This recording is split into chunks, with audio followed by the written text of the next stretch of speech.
Hello, welcome back to the channel. We are going to finally go over my final thoughts and final review of this Hobbywing Axe system. And I have done a ton of thinking and debating and a ton of testing and a ton of back and forth with this system as to what I think about it. And I finally got settled in peace of mind of where I'm at with it.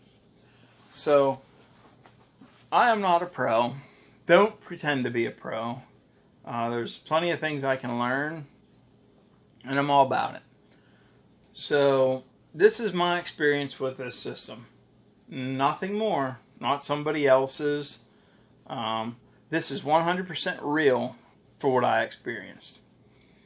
And I'm going to start out with the worst thing I found about this system. And it's kind of a multi-part problem that in the end you'll find I don't find is that big of an issue. It's something that I feel can be somewhat overlooked. This system has stalled on me multiple times. Now, I have had it in multiple trucks. Mind you, all my testing has been done with 3S batteries, 3000 mAh, 3S packs, and I've always ran a BEC on this system. That's just for general information. It has no impact on it stalling or whatnot. So, the stalling, the reason this truck found the Axe system, and the Axe system is home in this truck, is because this is a truck I actually had problems with it stalling in. And it's 100% gearing driven, the issue of stalling. It's a final drive ratio that I found. Right now, this truck works great. My final drive ratio is 40.52 to 1. The 40.52 to 1 is promoting enough torque in that design that it can push up onto something and have enough torque to push up over. Where I was running into problems was whenever I was in overdrive. I had this truck set up, I had a transfer case flipped, and I was running overdrive. This system, 2300 kV Hobbywing Axe, was stalling like crazy. And it was stalling on stuff it never ever should have stalled on. And essentially all it took to stall it was to be stopped. Here's the key, and here's where I can somewhat overlook the problem. The only way to get the system to stall was to have something bound up enough that your tire could not physically move anywhere. This is a rock. Imagine rock. Okay? Another rock. Imagine another rock. Wedged. You can't go back, you can't go forward. No rotation all on that tire. The system would stall. If you took one of these away, let's say for example I'm trying to go forward up over a rock. If you take one of those away and you do this, just rotate enough to give you a little bit of play and you give it some wheel speed, it would climb up over that. So what I'm saying is you have to be in a complete bind to have found the problem.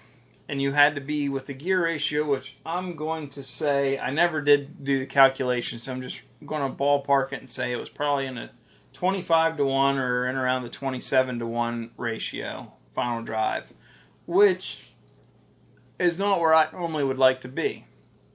However, you would say, well, yeah, it's not a very torquey final drive ratio. But however, brush motor, a Castle slate system had zero problems pushing this truck and making the slipper clutch work. Now, the brush can motor did not do that, but the Castle system had no problems making the slipper clutch work with that final drive ratio.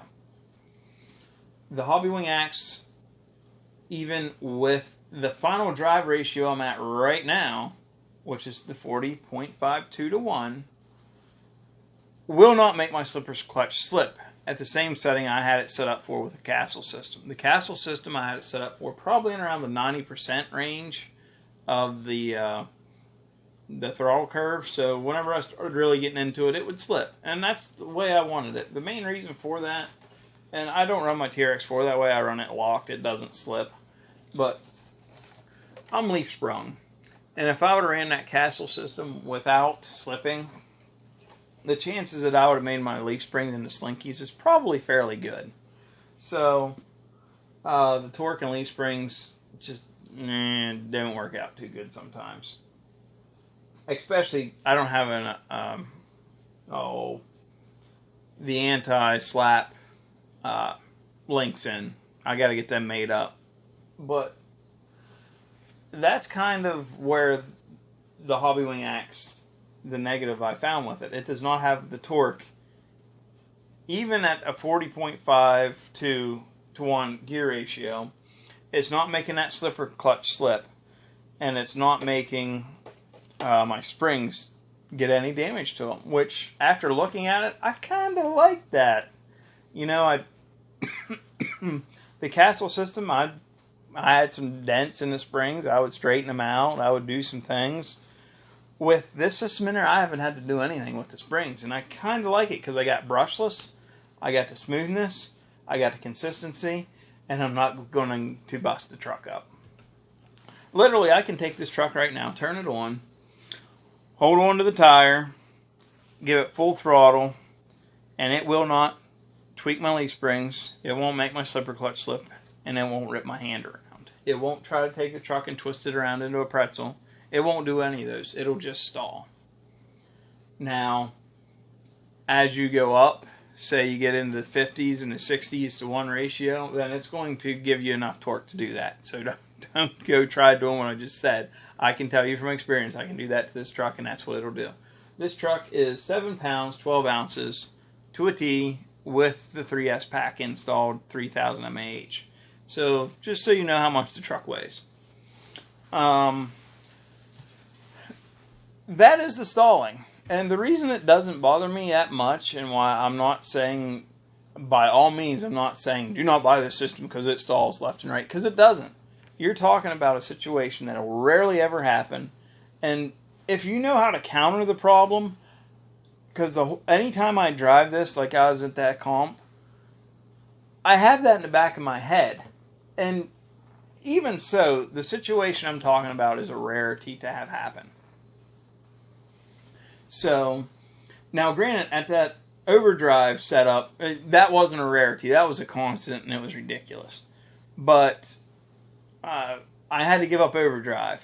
Okay, I lost some turning radius. I lost the ability to do some climbing somewhat. More wheel time with the truck. I can go back to not dealing with that. I think I'd rather have the knowing that I'm not going to destroy the truck. In this particular case, since it is leaf sprung, I'd rather know that, and I guess you could say I'm sacrificing. I'm picking one thing over the other, and that's what I've done. So, and I'm fine with that. I'm at peace with that. You may not be. If you're not at peace with that, if you want that torque, if you have to have that torque, this ain't for you. And if you're looking at it from my point of view, at first I was irritated with it. I'm at peace with it now. I like that fact. It works well with me in this truck. So, let's get into the other thing. Some people ask me about it being slow. All my videos are pretty much of it going as fast as I can through a course. Sometimes too fast through the course, and I screw up. And I showed you that. So, the thing goes insanely slow. I can't put it any other way than that. It goes extremely slow and smoothly does it. So, there's no concerns for all the slow speed guys that want to go slow. It'll go slow all day long. It'll go annoyingly slow. Drag brakes, you can't complain about them. They work extremely well. They did add the auto feature, which I do not use. I just set my drag brake up. And here's the reason I do it. The auto feature, if you get one and you look at it or you see the auto feature, it's a ramping feature essentially. And what that does is if you're going full tilt, it applies the drag brake slower. So it still gets to where it's going. It just does it in a slower manner. That way you're not doing cartwheels and stuff like that. It's their theory. However, I find a problem with that because, for instance, at a comp, and this is more relative to that than anything, what I'm talking about right this second, is if you're at a comp, I will be going full tilt, full throttle, to move 3 inches to gain traction. And whenever I went them 3 inches, I needed to stop now. Not wait a second for the ramping to take into effect. I needed to stop now. If not, I'm hitting a gate or I'm off on a barrier. So that's the reason I don't like the auto feature. I don't run it in the castle stuff either. I want a consistent, constant drag brake. The downfall this has, the castle doesn't has in that respect is, if you watch my first video, my electronics upgrade with the TRX4, it goes over how I can switch the drag brake on and off just from the controller. Because the castle has an auxiliary port, this does not. You're never going to be able to do it with this. The only way you can do it is pull the app out, make the adjustment. I did find some of the adjustments I'd done did not take effect until I powered down the ESC and restarted it. I had a couple of them, and I don't remember what settings they were at this point that done that. Because I made the setting change and nothing changed, and I shut it down and started it up, and it was good to go. Just keep that in mind. And it may not be all of them. I just may have a little glitchy thing going on. You never know. Maybe it don't like my Android. So it's hard to say. So we went over the drag brake thing. It does extremely good. I don't have anything negative to say about drag brakes. Now we go into the adjustment side of things. This is where this system shines, especially for a beginner. If you're someone that went from a brush system, and you never dealt with brushless ever, you will like this system. Basically what they done was they took all the stuff you can do in Castle and done some of it for you to provide you with the smoothness that they could give you. So that took some of the guesswork out. Like for instance, Castle, I can take throttle curves and move my throttle curves where I want. You can't do any of that with this. You can make some adjustments that essentially is somewhat touching on a throttle curve, you could imaginally say. But it's not the same thing. You're not really setting your points. You're not saying at 10% I want the throttle curve to start here and go here and do this and that. You can't do it with this. However, it is extremely easy to use because they only give you, I'm guessing here, if I remember right, I think it's like 11 or 12 settings at the most, something like that.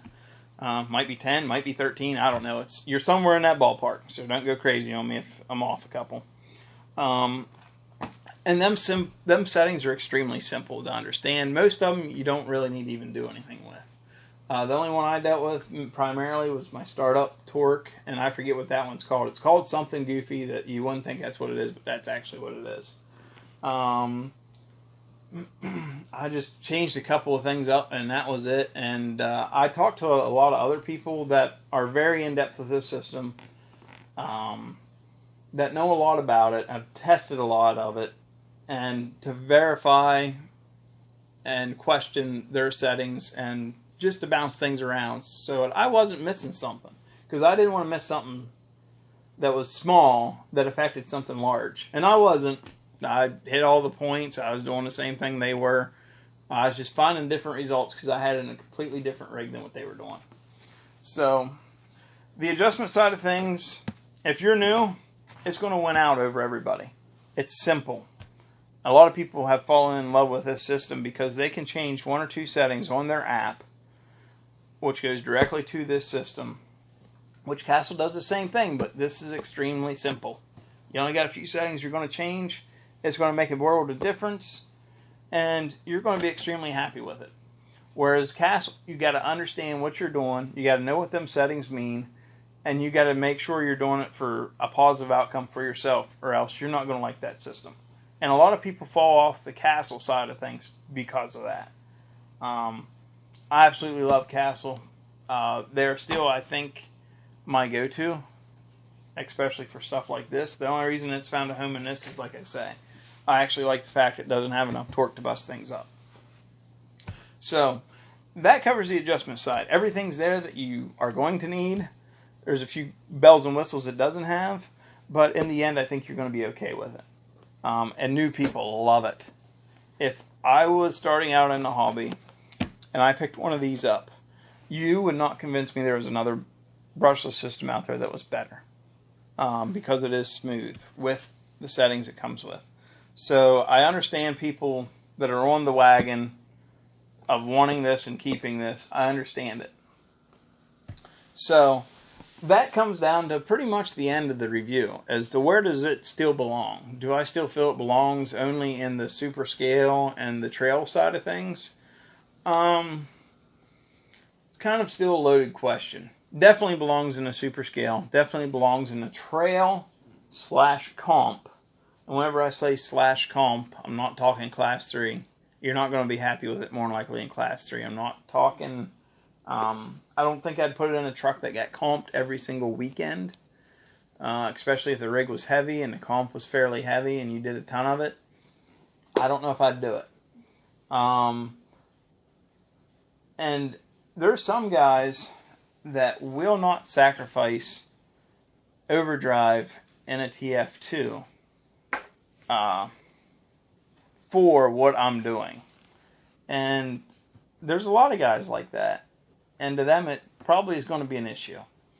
Now, in like a Axial or anything else, as long as you keep your gear ratio promoting torque, you're going to be happy with this system. You're not going to find flaws in it. You're going to be very happy with it. I almost put this system in my son's rig and made it its home, knowing that he isn't going to destroy things with it in there. It don't have the torque. So, I believe, now that's kind of a scary side of things, because if I would put it in there, then he's going to not learn some of the throttle control stuff you would learn with any other ESC combo. This does not give you the same feedback. It doesn't act the same whenever you are bound up. Something to keep in mind. Something, if you've watched YouTube about this Axe system, I'm sure mine, with all the more followers I have, is not at the top of your list whenever you search it. So, something to keep in mind if you are new to this hobby and you're just seeing this video, it just popped up as a recommended video, that this system will not give you the same kind of feedback.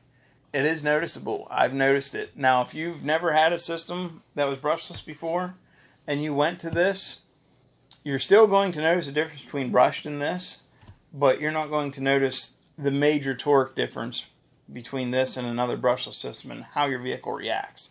It's just different. And the only reason I haven't done it with my son's rig yet is because I kind of want him to learn that side of things. Because the fact of it is, if he ever goes into racing, if he does anything else, this system's not there. He's going to have a different style system, and he's going to have to fill them inputs, and he's going to have to know how his vehicle's reacting, and that'll tell him. So, the price range on this, in my feelings, needs to be $175. At $175, I feel you're getting a very good product for your price. Right now, it's basically $200 everywhere. At that point, know what you're getting before you buy it. Do not buy it expecting it to be a torque monster. Do understand what you're getting.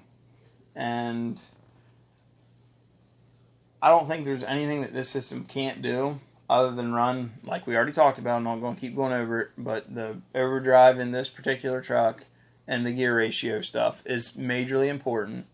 But other than that, if you're good in them aspects, if you're good in them areas, then I think the system can hold its own in just about anywhere. So that's kind of where it's at. Now, if I was to choose, and you're probably going to say, well, which one would you rather pick? This or Castle? I'd do Castle all day long. There's only a few rigs that this I feel would be a better fit for, and it comes down to this durability side of things. Is there something I'm trying to protect that, yeah, you could do it with a slipper clutch too, me, I'm not one that likes to have the slipper clutch sitting there spinning all the time. And if I have something like the slate motor, it might be spinning all the time if I'm really trying to protect a weaker system. So, like for instance, if I put this in another rig, which I got the Gen 8 coming, and this may be going in it also, just from some of the info I have on it. So, I might be protecting a few things. We'll find out about that. But I hope this sums things up for you, gives you a real indication. And I also have another special thing for you. There is going to be a small clip of this being stalled in this video. I'll put it somewhere in it, probably at the end here. That way you can actually see it stall out. It's nothing made up. It's all real. I did capture it on video. So, I wish you all nothing but the best. I'm not tearing this system down at all. I do like it. I find it very fun to drive and smooth. And at this gear ratio, it has all the torque I need. It'll spin the tires, it'll push against stuff, so I'm happy with it. So, enjoy yourself. Don't tear down companies that have done something good. Now, I believe if a higher kV motor does come out, I'm willing to bet you that's what's holding out this system, is the fact that the insides of this motor cannot come up with the torque they need to do a higher kV motor. I'm willing to bet you we'll see that motor come out. If it does, I bet you it's in a larger can, and they have bigger, beefier stuff in there to create that torque. I don't think the problem lies in ESC. I think the ESC is fine with creating it. I just think the motor can't do it. So, and whenever it did stall out, the motor was the only thing ever warm. This never got any heat to it. So, something that also points its finger at the motor not creating the torque to do it. So, I hope you enjoyed this. Please, if you did, like it. Subscribe if you haven't. I feel like I'm kind of treading water at this moment in time. Just, you don't know. We'll see how things go and where things end up as to what I end up doing. So, enjoy your day. Stay safe. Enjoy RC more than anything. Get kids involved. I'm a huge pusher of kids in the hobby. So, you take care of yourself. 100% full throttle. And I have the forward throttle set at 100%. And you can see all I'm trying to do is pop up over this rock. At the same time, the rear tire is on the back rock. Now you can tell, I mean, the tires caved in slightly, but with the castle system, it just popped right up over this. And as you can see, there's nothing even hung up on this side. About the third time this has happened to me. While putting it through its paces, it's stalling out and everything else. You can see the LEDs down there. Now, it's not showing I'm in LiPo cutoff or anything. It just stopped. That's full throttle forward. Full throttle backwards. As you can see, the truck's not moving. Everything's wired in. So, it's locking for the actual drag brake. So it is. But she isn't doing anything. Now, as soon as I turn it off, and back on, get my tones, and it works fine.